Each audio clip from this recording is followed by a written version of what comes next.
Okay, guys, thanks. Ward, let's start things off. What discussions have you had with either the Big Ten and/or your head coach? Well, I've talked to them both as yesterday unfolded. Talked to John after the incident. Talked to Mark Rudner and members of the Big Ten conference. All along the way, it was great communication, great support. We all cared about the health and safety of our kids and everybody on board. And then we would make adjustments as necessary. And so we've done that this morning in consultation with John in the Big Ten. And I talked to Josh, and Mark and I got together and put the tip time today. And so I appreciate all the support that the Big Ten has offered. So can you clarify when the game will start?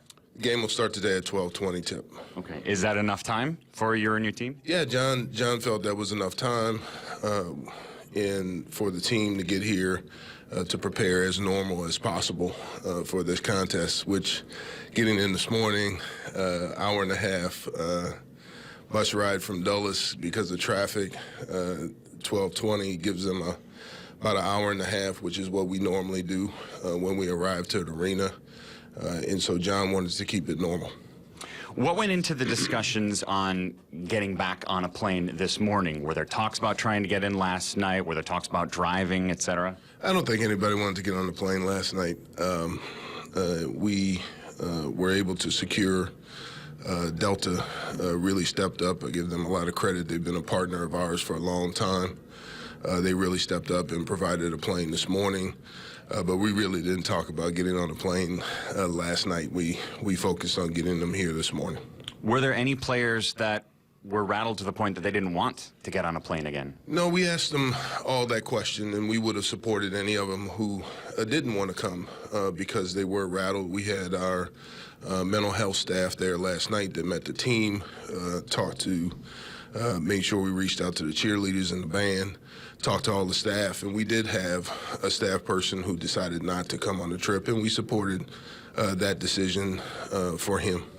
There's a lot of logistical things that you've had to deal with the last 24 hours. For example, what will the team be wearing on the court today? We'll see.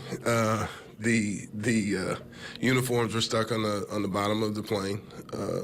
We weren't able to get them off, the least of my worries. And so they will be wearing a uniform today. When I went back there when they arrived, they had not yet changed into their uniform, so I can't tell you what it is.